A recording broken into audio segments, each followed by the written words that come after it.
She walked past that shelter cage 3 times before she finally stopped. Something about those blue eyes wouldn't let her leave. The shelter worker sighed when she asked about him. "That's Oliver. He's been here 8 months. Nobody wants an older cat with a medical history." 8 months. Most cats get adopted within weeks, but Oliver had something working against him. Age 7, diabetes diagnosis, previous owner died. Family didn't want the burden. The shelter was running out of time, and so was he. His eyes told a different story, though. Not the desperate, broken look you see in animals who've given up. These eyes were calm, patient, almost like he was waiting for someone specific. She didn't believe in that kind of thing. Signs from the universe, fate, cosmic connections. But those blue-green eyes locked onto hers, and something shifted inside her chest. The worker pulled his file. He needs insulin shots twice daily, special diet, regular vet checkups. It's expensive and time-consuming. Are you sure you want to take this on?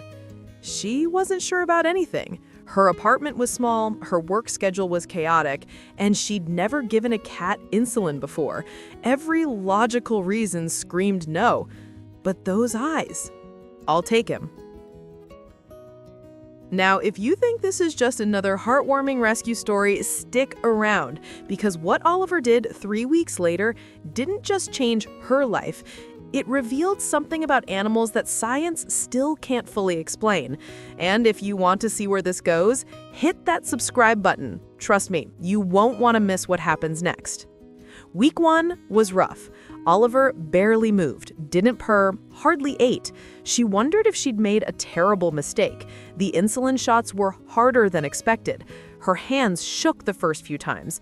Oliver would flinch, but never scratch, never bite, just those patient blue eyes watching her like he understood she was trying. By week 2, something started changing. Oliver began following her room to room, not clingy, observant, sitting 3 feet away, just watching with an intensity that felt almost human. Her friends found it creepy. "Why does he stare like that?"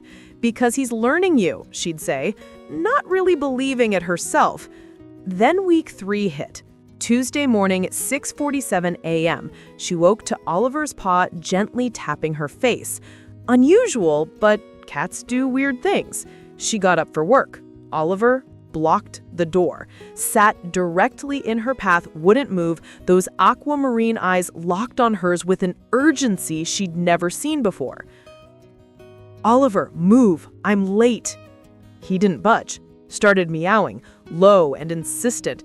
She tried to step around him. He moved with her, staying in her path, the meowing getting louder, more desperate. That's when she felt it. A wave of dizziness that made the room tilt. Her vision blurred at the edges. She grabbed the doorframe to steady herself, and Oliver's meowing became frantic, almost screaming. Something was very wrong. She stumbled back to bed, reached for her glucose monitor, something she kept around since her grandmother was diabetic. Her hands were shaking so badly she almost dropped it.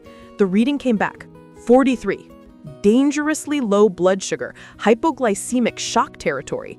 She'd never been diabetic, never had blood sugar issues, but here she was, minutes away from passing out, possibly slipping into a coma, and the only reason she wasn't unconscious on the floor was because a 7-year-old diabetic cat refused to let her leave. She managed to drink orange juice, eat crackers, call 911. Paramedics arrived within minutes.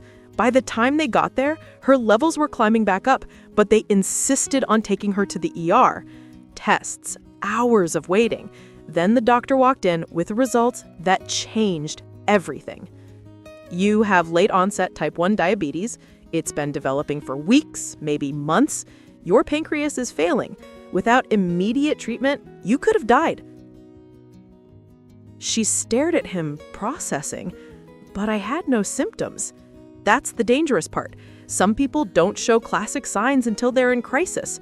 Your body was masking it. If you'd gone to work this morning, driven your car, you would have crashed, literally and medically. Then she remembered. Oliver blocking the door. Oliver's desperate meowing. Oliver, who needed insulin twice a day, somehow knowing her body was doing the exact same thing his did. here's where it gets even stranger, and I want to know what you think. Is this just animal instinct, or is something deeper happening? Drop your opinion in the comments. Team science or team something more? Let's start a debate, because what happened next will blow your mind either way. The doctors ran more tests. They found Oliver wasn't just detecting low blood sugar that morning. They reviewed her medical timeline and discovered micro-episodes over the past 2 weeks. Small dips her body recovered from while she slept. Oliver had been watching her during those episodes, learning her patterns, memorizing what her body looked like, smelled like, acted like when her blood sugar dropped. The endocrinologist was fascinated. Diabetic alert dogs are trained for years to do what your cat did in 3 weeks. Some animals have an innate ability to detect chemical changes in breath, sweat, even cellular metabolism. But cats? We don't see this often. Your cat didn't just sense something was wrong, it predicted a crisis before it fully developed. She came home 3 days later with insulin prescriptions, glucose monitors, and a new reality: lifelong diabetes management. But also something else: a cat who became her medical alert system without any training. Now, every morning, Oliver sits beside her during insulin shots, his blue eyes watching the process like a supervisor, making sure it's done right. When her blood sugar drops even slightly, he finds her, sits in front of her, stares with that same intensity until she checks her levels.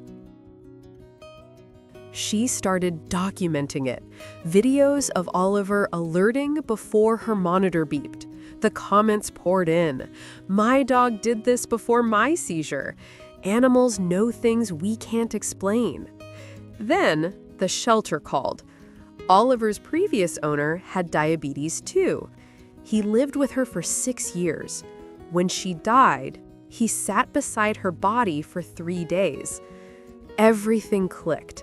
Oliver wasn't just detecting diabetes, he was protecting her the way he couldn't protect his first owner. 8 months in that shelter, waiting for someone who needed him.